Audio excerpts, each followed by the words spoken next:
Hello दोस्तों, V and V technical education में आपका स्वागत है। आपको जैसे पिछले वीडियो में कहा था भी 1 से 1000 क्वेश्चन की सीरीज लेके आऊँगा।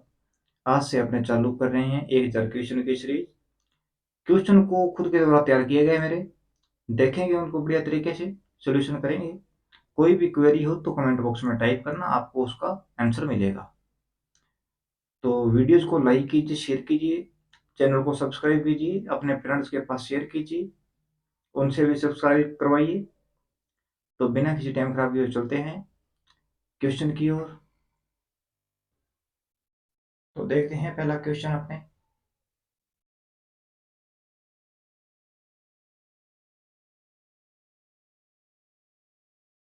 पहला ही क्वेश्चन है अपने, ट्रांसफार्मर में टेपिंग किस वोल्टेज साइड प्रदान करवाई जाती है।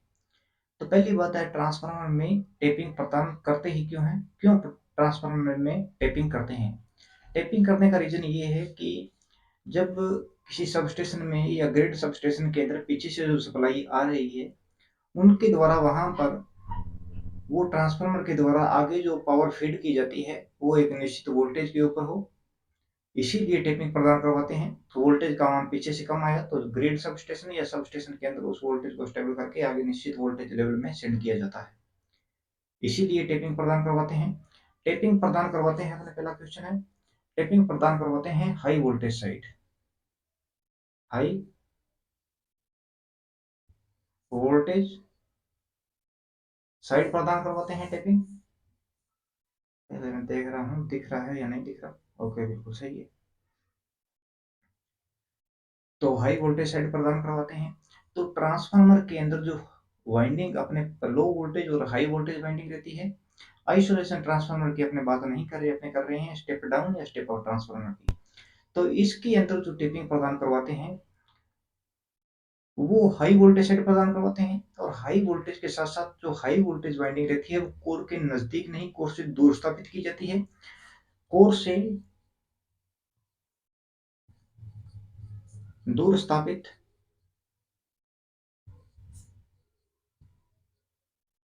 करने का कारण ये है कि लो इंसुलेशन जरूरत होती है, लो इंसुलेशंस रिक्वायर्ड रहता है। इसके लिए साथ में हाई टर्न्स, ज्यादा टर्न होने के कारण टेपिंग आसानी से प्रदान करवा सकते हैं, टेपिंग में किसी प्रकार की प्रॉब्लम नहीं होती है। ओके, तो अपने पास हो गया। अभी कोर से हाई वोल्टेज वाइंडिंग पर करेंगे, चारों में हाई वोल्टेज वाइंडिंग है। और कोर से दूर स्थित वाइंडिंग में यानी कि सी और डी ऑप्शन, तो जो वाइंडिंग में टेपिंग प्रदान करवाते हैं जो मीडियम पॉइंट से लेकर मीडियम पॉइंट से आगे आगे प्रदान करवाते हैं। पहला पॉइंट लेते हैं मीडियम से, उसके बाद में आगे टेपिंग प्रदान करवाते हैं। तो ऑप्शन नंबर रहेगा अपने पास डी। पहला क्वेश्चन अपने पास, पहले क्वेश्चन का आंसर हो जाएगा डी। चलते हैं next question number 2। Three phase induction motor में कोगिंग का कारण क्या है, इसका निस्तारण कैसे किया जा सकता है। मोटर को शून्य लोड पर वे न चलना, रोटर में तिरछे रोटर बार डालकर, रोटर में स्ट्रेट रोटर बार डालने के कारण, वोल्टेज की प्योर साइनोसॉइडल वेवफॉर्म अप्लाई करके, रोटर में स्ट्रेट रोटर बार डालने के कारण प्योर एसी साइनोसॉइडल वेवफॉर्म आपूर्ति करने से, रोटर टीथ स्टेटर स्लॉट आपस में संरेखित होने के कारण, तिरछे रोटर बार डालकर। किस कोगिंग का कारण क्या है और कोगिंग का निवारण निस्तारण कैसे कर सकते हैं। कोगिंग रहती है, कोगिंग होता है rotor magnetic field stator magnetic field के साथ आपस में इंटरलॉक होना, इंटरलॉक होगा रोटर मैग्नेटिक फील्ड और स्टेटर मैग्नेटिक फील्ड आपस में इंटरलॉक होना। इंटरलॉक होने के कारण वो जो इंटरलॉक होगा, मैग्नेटिक फील्ड इंटरलॉक होगा, तो इंटरलॉक होने के कारण दोनों सिंक्रोनस स्पीड से चलेंगे। सिंक्रोनस स्पीड से चलेंगे तो मैग्नेटिक फील्ड ऑफ लाइन नहीं कटेगी। दोनों सेम स्पीड से चल रहे हैं, दोनों के मध्य फ्रिक्शन नहीं हो रहा, तो फ्रिक्शन नहीं होगा तो बैक ईएमएफ का मान जीरो हो जाएगा। रोटर में बैक ईएमएफ जीरो तो टॉर्क की वैल्यू जीरो हो जाएगी। इसीलिए कुकिंग रहता है भी मोटर का शून्य लोड पर भी न चलना। और इसका निस्तारण कैसे करते हैं, साथ में इसका दूसरा रीजन रहता है रोटर में स्ट्रेट रोटर बार डालकर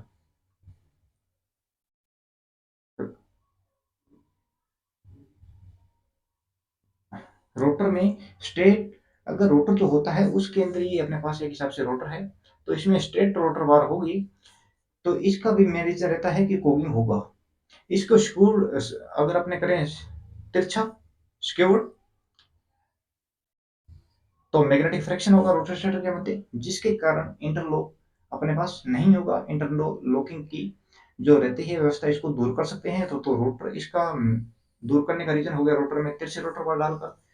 कुकिंग का कारण क्या है? अब मोटर का शून्य लोड पर भी न चलना, ये तो कुकिंग है, एक तरीके से ये बता रहा है कि ये कुकिंग होती है। अगर कुकिंग दोष होगा, ये दोष बता रहा है कि मोटर शून्य लोड पर भी नहीं चलेगी। और ये पूछ रहा है कारण क्या है? कारण ये है कि रोटर टीथ स्टेटर टीथ आपस में संरेखित होने के कारण। आंसर नंबर रहेगा अपने पास D. Question number third, RCC pole व्यवस्था में लाइट व्यवस्था और लाइन व्यवस्था दोनों एक साथ होने पर दो पोलों के मध्य डिस्टेंस रहेगी 45 मीटर। ओनली लाइन अरेंजमेंट करना है तो डिस्टेंस रहेगा 67 मीटर का। क्योंकि आरसीसी पोल पर लाइट, जिसे नगरीय क्षेत्रों के अंदर बात करें तो लाइट एंड लाइन दोनों व्यवस्था होने के कारण 45 मीटर, और ओनली लाइन व्यवस्था है तो 67 मीटर। सड़कों के साथ साथ भी लाइट की व्यवस्था रहती है, तो उन स्थानों पर भी ये अपने यूज में लेते हैं। तो आंसर रहेगा अपने पास B 45 meters. Question number 4, silicon controlled rectifier SCR की अधिकतम क्षमता पर विचार कीजिए। सबसे पहले एससीआर की इंटरनल कंस्ट्रक्शन के बारे में बताता हूं आपको। ये है अपने पास P1, ये N1 लेयर, ये P2 लेयर और ये N2 लेयर रहेगी। N2 है तो कैथोड हो गया, और P1 जो रहता है एनोड टर्मिनल्स, और P2 से निकलेगा गेट टर्मिनल्स। ये कैथोड एससीआर की इंटरनल कंस्ट्रक्शन रहती है, और इसका सांकेतिक चिन्ह बनाए अपने, तो ये हो गया, ये एनोड रहेगा, ये कैथोड होगा, और यहाँ से गेट टर्मिनल्स एग्जिट करेगा। ओके, तो सिलिकॉन कंट्रोल जो रेक्टिफायर रहता है, ये इसका यूज रहता है एसी टू डीसी के लिए, डीसी टू डीसी रहता है टेम्परेचर नियंत्रण के लिए, फेज कंट्रोल के लिए, हीटर के अंदर हीटर नहीं, तापमान नियंत्रण हो गया, मोटर स्पीड नियंत्रण के अंदर, मोटर स्पीड कंट्रोल के अंदर, और इसका यूज इन्वर्टर में भी होता है। इसका यूज किया जाता है 200 किलो हर्ट्ज की फ्रीक्वेंसी और 100 एम्पियर तक की धारा के लिए इसका यूज किया जाता है सिलिकॉन कंट्रोल्ड रेक्टिफायर को। ऑप्शन नंबर रहेगा अपने पास सी। और एससीआर के कुछ मॉडिफाइड आपको प्रकार बता देता हूँ। सी एस सी आर रहता है, एस यू एस रहता है, और एस सी एस रहता है। सी एस सी आर का मतलब है complementary silicon controlled rectifier, S U S का मतलब है सिलिकॉन यूनिलेटरल स्विच, और एस सी एस का मतलब है सिलिकॉन कंट्रोल्ड स्विच। इसकी इंटरनल कंस्ट्रक्शन की अपने बात करें तो सेम रहती है, P1 N2 P1 P1 N1 P2 N2। तो इसके अंदर N2 टर्मिनल से गेट टर्मिनल्स एग्जिट करेगा, और जो SUS रहता है इसके अंदर ये चार लेयर आ गई, P1 N1 P2 N2। तो इसके अंदर भी गेट टर्मिनल्स जो है N1 से एग्जिट करेगा, लेकिन कैथोड टर्मिनल्स और गेट के मध्य जिनर डायोड का यूज किया जाएगा। तो ये सिलिकॉन यूनिलेटरल स्विच होगा। जो जिनर डायोड रहता है इसकी मैक्सिमम धारा क्षमता 2.5 एम्पियर्स तक रहती है।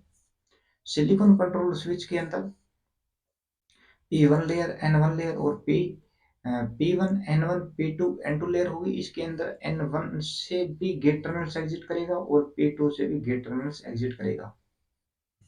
ओके, तो ये सिलिकॉन कंट्रोल रेक्टिफायर के मॉडिफाइड कुछ रूप मान सकते हैं, लेकिन जो एफिशिएंसी एससीआर की रहती है उतनी एससीआर, एसयूएस और एससीएस तीनों भी नहीं दे पाते।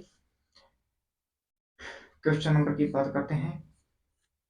4 के अंदर बता देता हूँ। बाकी जो मोस्फेट रहता है, मोस्फेट हो गया, आईजीबीटी हो गया, मोस्फेट, आईजीबीटी, ट्राइक। मोस्फेट जो रहता है इसकी जो फ्रीक्वेंसी की बात करें तो ये 100 किलो हर्ट्ज तक फ्रीक्वेंसी तक वर्क कर सकता है। आईजीबीटी जो होती है ये 20 किलो हर्ट्ज तक वर्क कर सकती है 50 एम्पियर धारा क्षमता के साथ। और ट्राइक जो रहता है ये करेगा ओनली 400 हर्ट्ज तक की फ्रीक्वेंसी के लिए, 400 किलो नहीं, 400 हर्ट्ज फ्रीक्वेंसी के लिए। Question number 5, cylinder pole motor में बड़े व छोटे एचपी मोटरों की दक्षता क्या रहती है? तो जो बड़े एचपी की मोटर होगी इसकी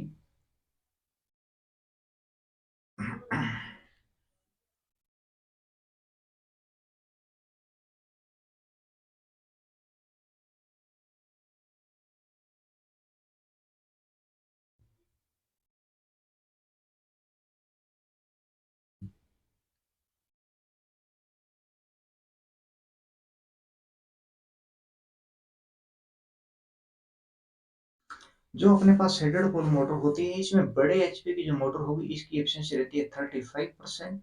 और जो छोटे एचपी की मोटर रहती है इसकी एफिशिएंसी रहती है 5%। शेडेड पोल मोटर के अंदर जो शेडेड पोल रहता है इसकी ये मुख्य पोल की तुलना में इसका पार्ट कितना रहता है? तो मुख्य पोल जो रहता है, मुख्य पोल का एक तिहाई जो रहता है शेडेड पोल का भाग रहता है, शेडेड पोल। और मोटर के जो रोटर गति रन करता है ये करेगा अनशेडेड, अनशेडेड पोल। तो शेडेड पोल के लिए अनशेडेड पोल से शेडेड पोल की ओर गति करता है। इसके अंदर मैग्नेटिक जो फील्ड की अगर अपने बात करें तो स्टार्टिंग में आपको पोल बनाते हैं अपने शेडेड पोल। ये जो शेडेड पोल रहता है इसके ऊपर शॉर्ट सर्किट रिंग लगाई जाती है कॉपर की। शॉर्ट सर्किट रिंग लगाने से मेन मैग्नेटिक मुख्य पोल के अंदर जो चुंबकीय क्षेत्र फ्लो करता है, शेडेड पोल के अंदर चुंबकीय क्षेत्र आएगा जिसके कारण शॉर्ट सर्किट रिंग जो होगी वो लेंज लॉ के अनुसार जिसके कारण इसके अंदर ईएमएफ पैदा हो रहा है उसका अपोज करेगा। तो स्टार्टिंग कंडीशन के अंदर वेवफॉर्म के साथ इसको देखें तो ये वेवफॉर्म है और इसका ये जो पार्ट रहता है इसके अंदर स्टार्टिंग में मुख्य पोल के अंदर जो मैग्नेटिक फील्ड्स ऑफ लाइन रहती है वो शेडेड पोल की तुलना में ज्यादा मात्रा के अंदर रहती है। इसीलिए ये अनशेडेड पोल से शेडेड पोल की ओर गति रन करती है। यहाँ पर बात करें तो ये वेवफॉर्म आ गई। तो इसका जो मेन पार्ट रहता है मध्यांतर से, तो इसके अंदर शेडेड पोल और अनशेडेड पोल दोनों के अंदर magnetic fields of line same रहती है। और अगर अपने बात करें इसके अंदर वेवफॉर्म के पॉजिटिव का, वेवफॉर्म के लास्ट पार्ट के अंदर, तो इसके अंदर शेडेड पोल के अंदर जो मैग्नेटिक फील्ड्स ऑफ लाइन रहती है अनशेडेड पोल की तुलना में ज्यादा रहती है। इसी कारण ये motor unshaded pole to shaded pole की ओर रन करती है। अभी अपने क्वेश्चन का उत्तर हो जाएगा option number D, none of these, यानी कि इनमें से कोई नहीं। सबसे पहले बड़े एचपी की पूछा है तो 35%, छोटे एचपी की जो मोटर रहेगी इसके अंदर एफिशिएंसी रहती है 5%। और साथ में इनमें जो मोटर के अंदर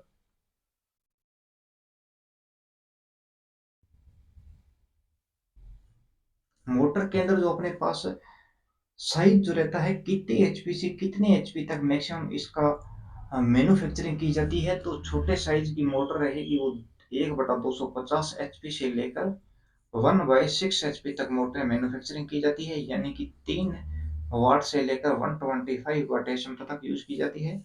और इस मोटर का जो यूज रहता है वो टॉयज के अंदर हो गया। और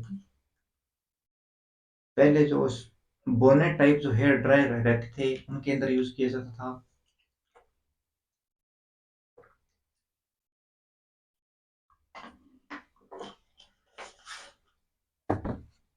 इस मोटर की विशेषता की बात करें तो लो स्टार्टिंग टॉर्क रहता है लो स्टार्टिंग टॉर्क रहता है,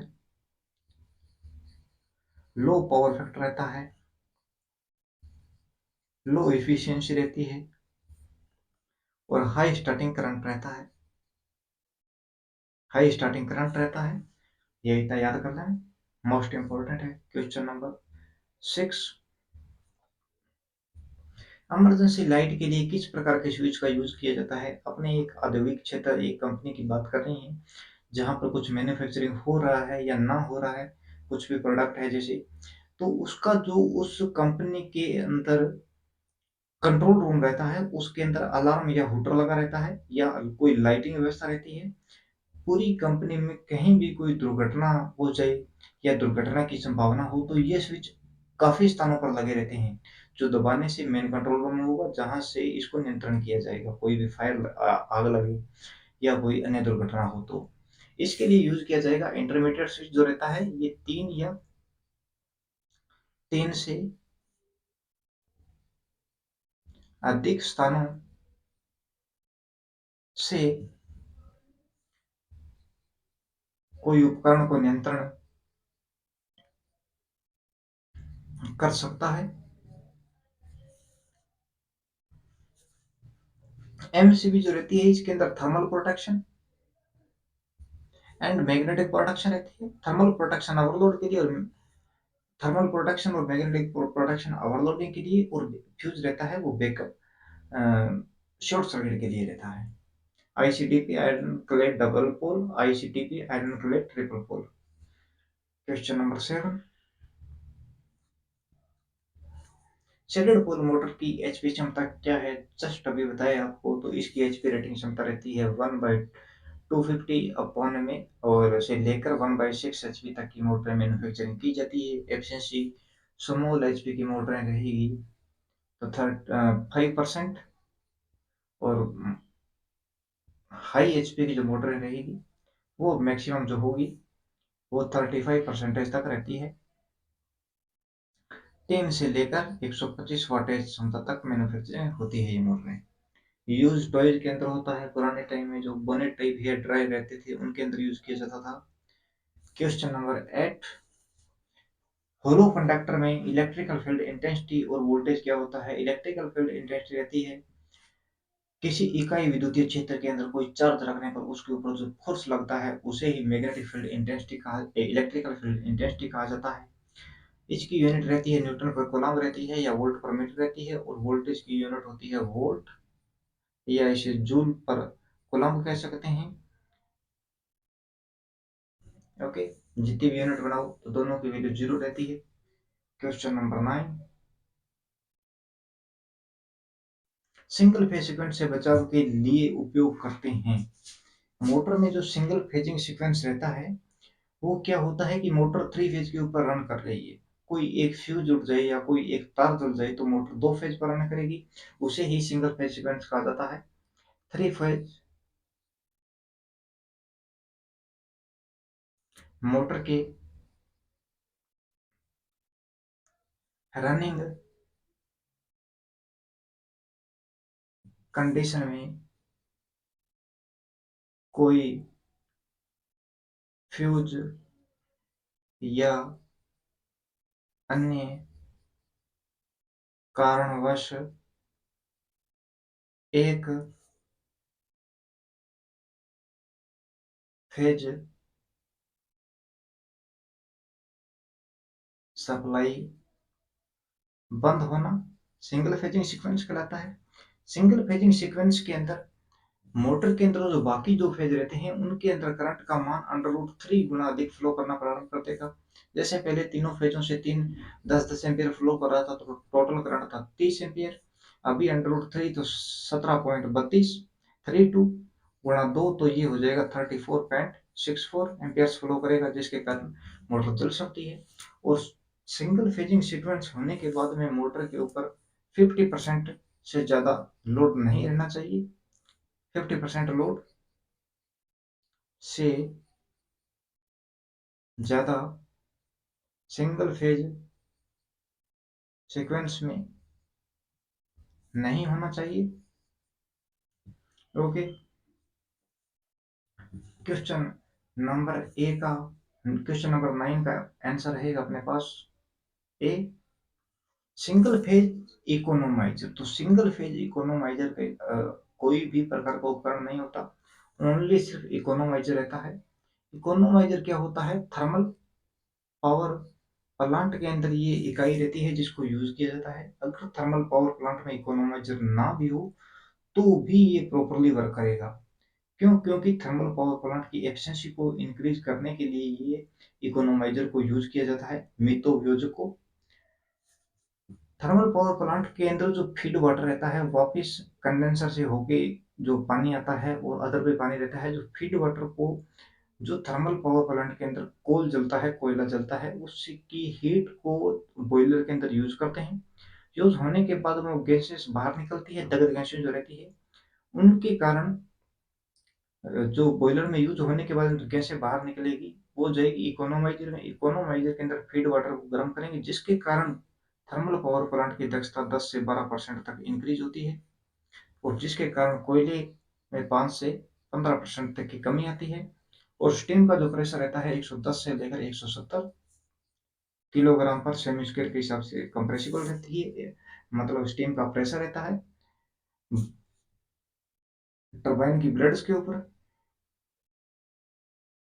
इकोनोमाइजर के बाद में गैसें जो रहती है वो यूज होती है एयर प्री हीटर के अंदर।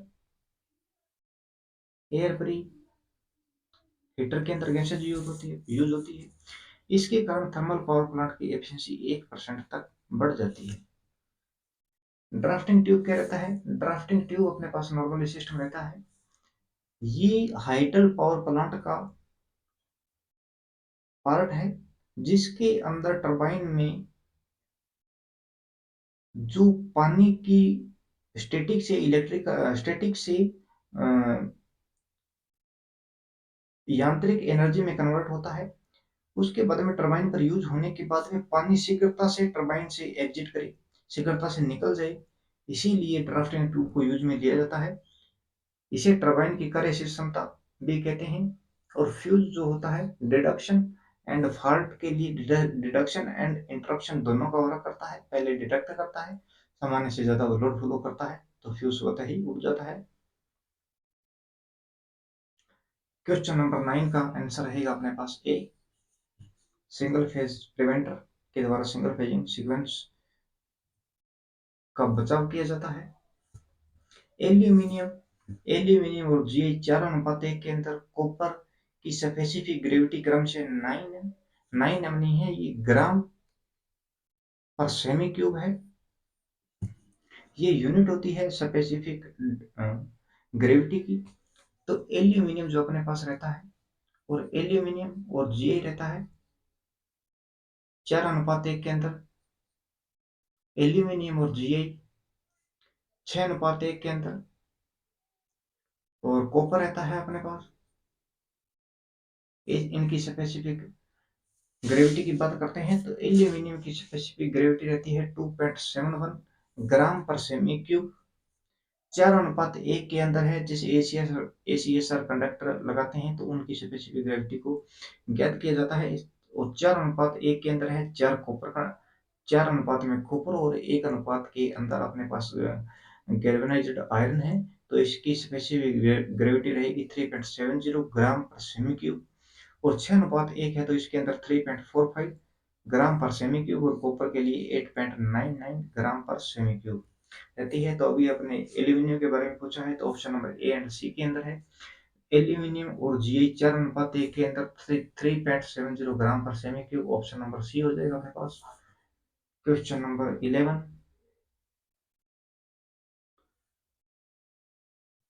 ACSS फुल फॉर्म क्या है? और aluminium conductor safety supported, aluminium conductor stainless supported, aluminium conductor steel supported, aluminium conductor stay supported.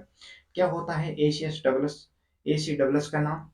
और भी कंडक्टर बताता हूँ आपको। ACC, triple AC, triple C, ACSR, CCSR। Double AC का मतलब है all aluminium conductor. Triple AC का मतलब है all aluminium alloy conductor. A triple C का मतलब है एल्यूमिनियम कार्बन कंपोजिट कोर। और एसीएसआर का मतलब है aluminium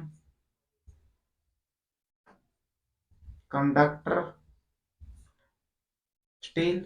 aluminium conductor steel रेनफोर्सड।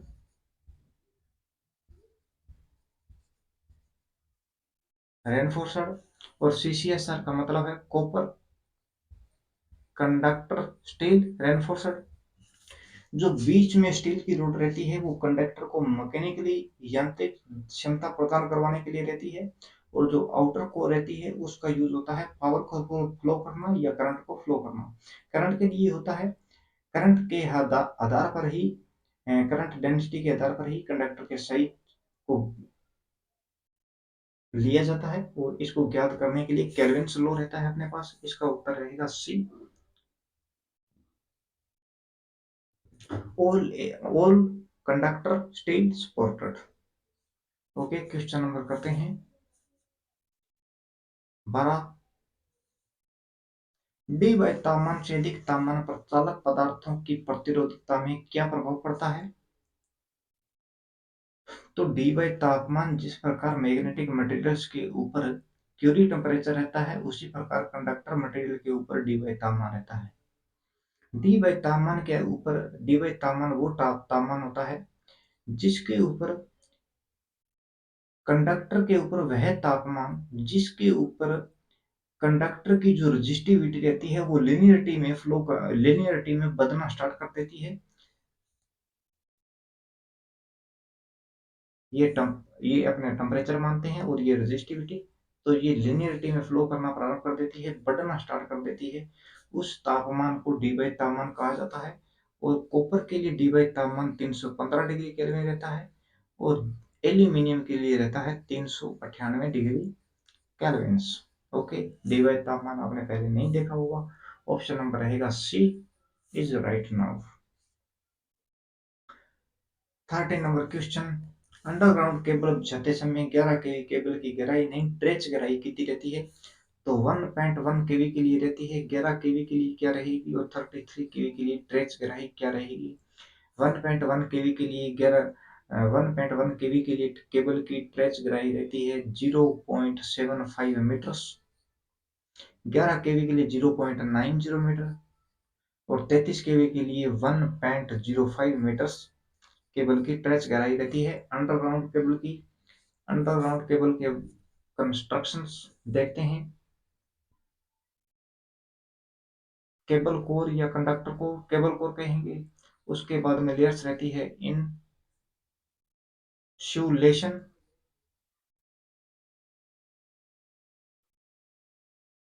Metallic sheet, cable core, insulation, metallic sheet, metallic sheet और उसके बाद cable core insulation metallic sheet bedding. Bedding के बाद में आर्मरिंग, आर्मरिंग के बाद में सर्विंग। केबल कोर के अंदर जो अपने कंडक्टर यूज में लेते हैं, केबल की इंटरनल कोर रहती है वो केबल कोर रहती है या कंडक्टर कोर कहते हैं। केबल कोर के अंदर एल्यूमिनियम या कॉपर को यूज में लेते हैं जो करंट को फ्लो करवाता है। इंसुलेशन जो अपने कंडक्टर यूज में लिए हैं उनके मध्य शॉर्ट सर्किट ना हो, इंटरनल लीकेज करंट फ्लो ना हो, इसीलिए दो आपसी कंडक्टर के मध्य उनकी प्रोटेक्शन के लिए यूज किया जाता है। दो जो कंडक्टर रहते हैं या तीन कंडक्टर हैं या साढ़े तीन कोर है तो वो आपस में शॉर्ट सर्किट ना हो इसीलिए इंसुलेशन यूज में लेते हैं। इंसुलेशन के लिए रहता है अपने पास पीवीसी यूज करते हैं या VIR रहता है या अपने इम्प्रेंटेड पेपर यूज में लेते हैं।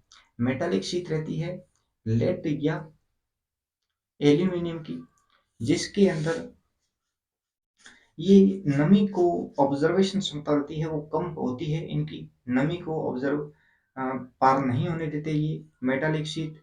केबल की नमी को सोखने की क्षमता को कम करता है। मेटालिक शीट के अंदर लेड या एल्यूमिनियम का यूज किया जाता है। जो ऑयल केबल रहती है उनके अंदर कई बार ब्रास को भी यूज में लेते हैं, ब्रास को यूज में लेते हैं। और बेडिंग जो रहती है, बेडिंग का यूज होता है भी ये मेटालिक शीट की प्रोटेक्शन करती है। मेटालिक शीट की अगर बात करें तो इसके अंदर सन टेप, सिकट टेप, हेसन टेप का बेडिंग के अंदर यूज किया जाता है और मेटालिक शीट की प्रोटेक्शन करती है। आर्मरिंग की बात करें तो स्टील या जीआई को यूज में लिया जाता है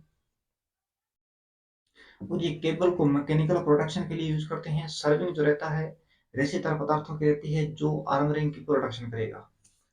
इसका आंसर रहेगा अपने पास 0.90 मीटर। केबल की ट्रेच कराई रहेगी, ऑप्शन नंबर बी।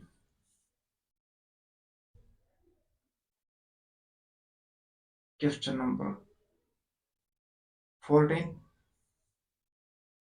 कोरोना प्रभाव किस मान की आरएमएस वोल्टेज पर प्रारंभ होता है और कौन सी एचवीडीसी प्रणाली में कोरोना न्यूनतम देखने को मिलता है?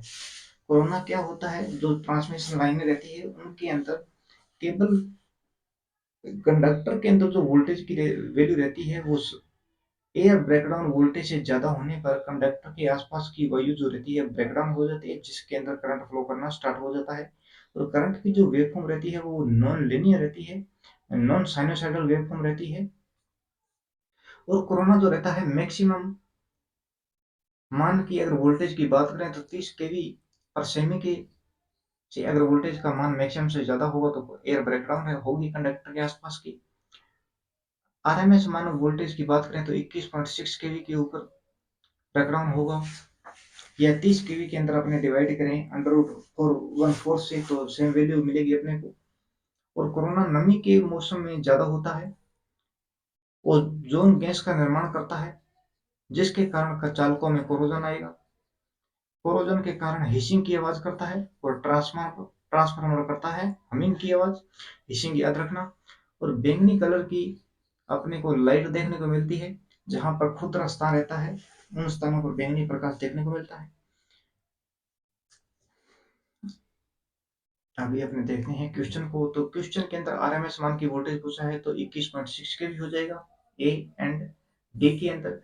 अब एचवीडीसी प्रणाली के अंदर जो लिंक रहते हैं उनको देखेंगे। उनके अंदर तीन प्रकार रहता है, home polar, home polar,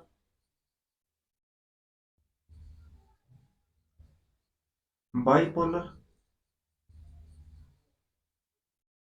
monopolar. Home polar होता है, होम पोलर के अंदर जो दो कंडक्टर यूज में लिए जाते हैं और दोनों ही नेगेटिव रहते हैं। बाईपोलर के अंदर दो कंडक्टर, एक पॉजिटिव दूसरा नेगेटिव। मोनोपोलर के अंदर एक कंडक्टर रहता है वो भी नेगेटिव। तो कोरोना जो प्रभाव रहता है वो नेगेटिव की तुलना में पॉजिटिव पर ज्यादा रहता है, या अपन ऐसे कह सकते हैं कि पॉजिटिव की तुलना में नेगेटिव पर जो प्रभाव रहता है कोरोना प्रभाव मिनिमम होता है। अब मोनोपोलर के अंदर एक कंडक्टर है और वो भी नेगेटिव पोलरिटी का है, तो इसके अंदर कोरोना प्रभाव मिनिमम होगा। एचवीडीसी प्रणाली के अंदर तीन प्रकार के लिंक रहते हैं, home polar, bipolar, monopolar. Home polar के अंदर दो कंडक्टर दोनों ही नेगेटिव, बाईपोलर के अंदर दो कंडक्टर एक पॉजिटिव एक नेगेटिव, और मोनोपोलर के अंदर एक कंडक्टर वो भी नेगेटिव पोलरिटी का। Question number 15।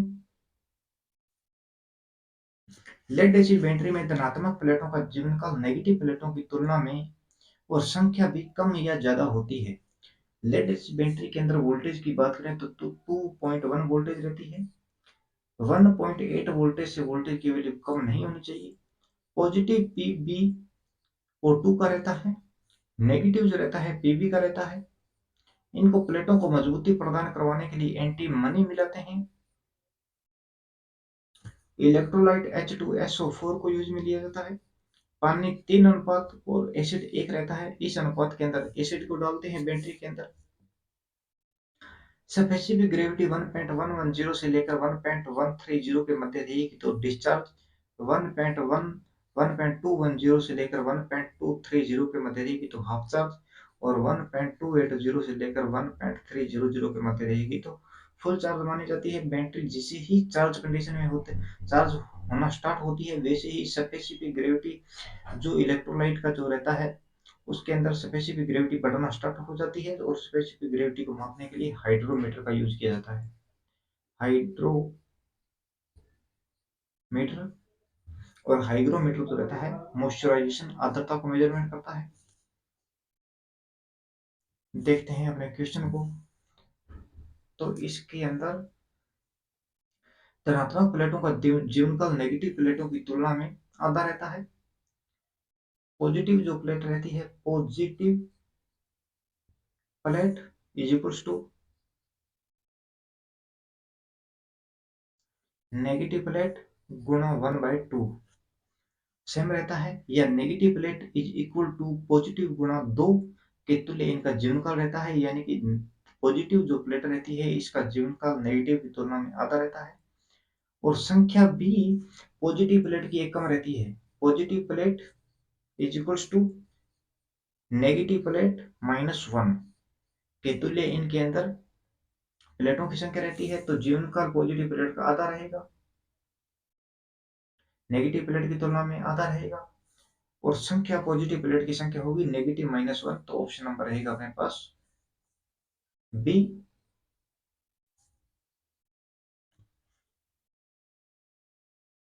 16 number question, inductor 8 लिखा हुआ है। इंडक्टर एंड कैपेसिटर में तात्कालिक शक्ति इंस्टेंटेनियस पावर होती है। तो इंडक्टर और कैपेसिटर की बात करें तो इनके अंदर एवरेज जो पावर रहती है, एवरेज पावर रहती है 0 दोनों में ही, और इंस्टेंटेनियस पावर जो रहती है वो वेरिएबल करती रहती है, कभी भी जीरो नहीं हो सकती। जीरो हो सकती है लेकिन पावर की वैल्यू जीरो भी नहीं होगी और फिक्स नहीं भी नहीं होगी, टाइम के अनुसार एट वेरिएबल रहेगी। तो ऑप्शन नंबर सी करेक्ट रहेगा वो अपने पास। Question number 17, soft graphite carbon brush धारा घनत्व current density and electro graphite brush धारा घनत्व क्रमशः होगी। तो ब्रश जो रहते हैं अपने पास चार प्रकार के रहते हैं, कार्बन होता है सीधा, और electro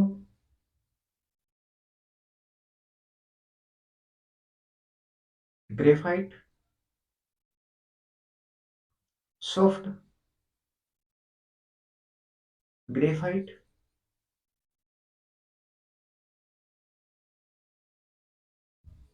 metal graphite.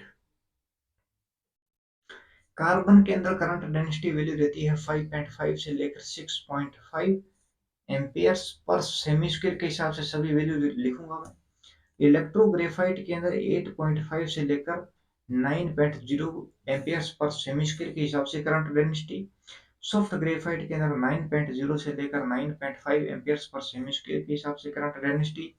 Metal graphite के अंदर 15 से लेकर 16 एम्पियर्स पर सेमी स्क्वायर के हिसाब से करंट डेंसिटी रहती है।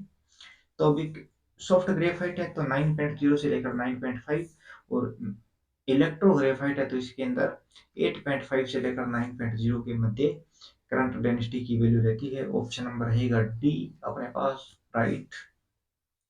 क्वेश्चन नंबर 18,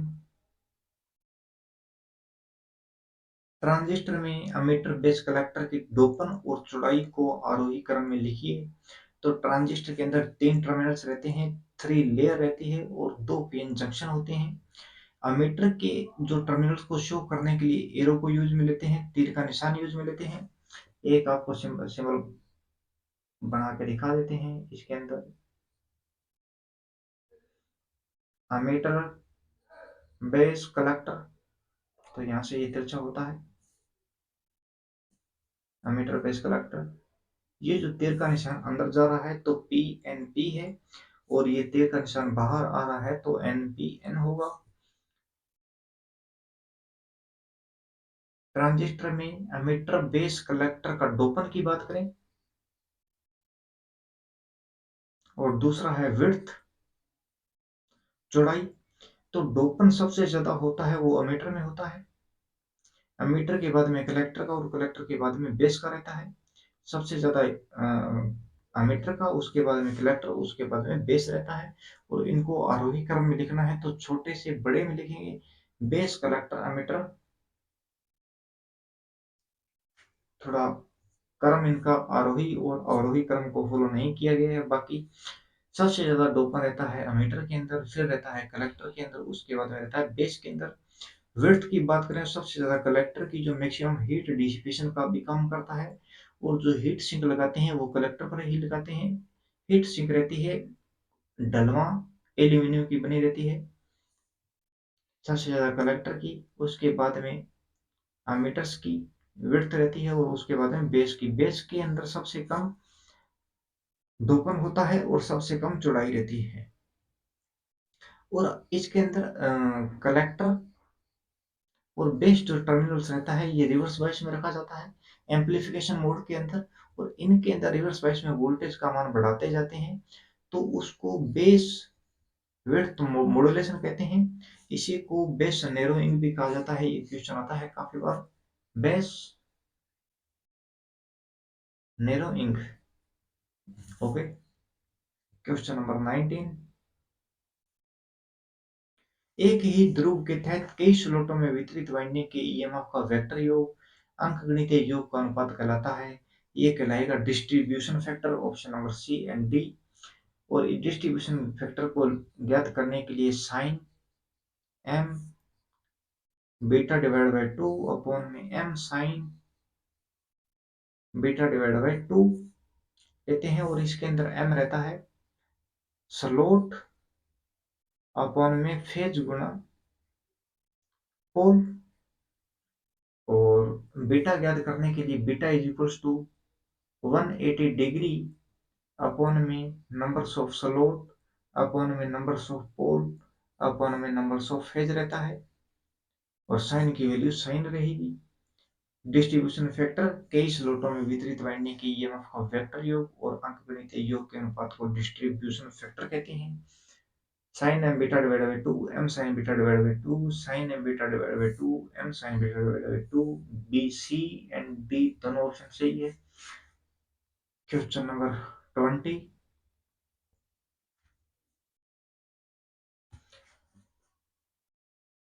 ये sine wave, square wave, sawtooth wave, half wave के फॉर्म फैक्टर को ध्यान में रखते हुए आरोही क्रम में व्यवस्थित करें। तो साइन वेव का अभी साइन पूरे वैल्यू बताता हूँ आपको मैं।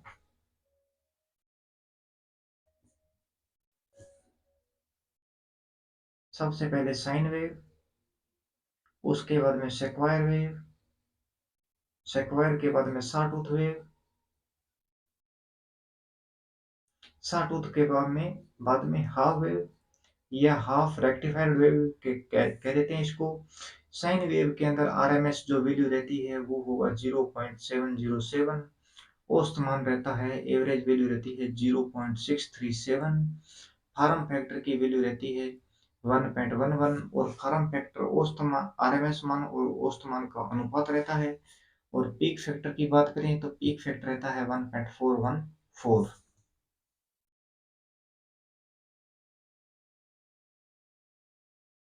सेक्वायर वेव के अंदर आरएमएस वैल्यू इकाई, औसत मान इकाई, फार्म फैक्टर इकाई और पीक फैक्टर की वैल्यू भी इकाई ही रहती है।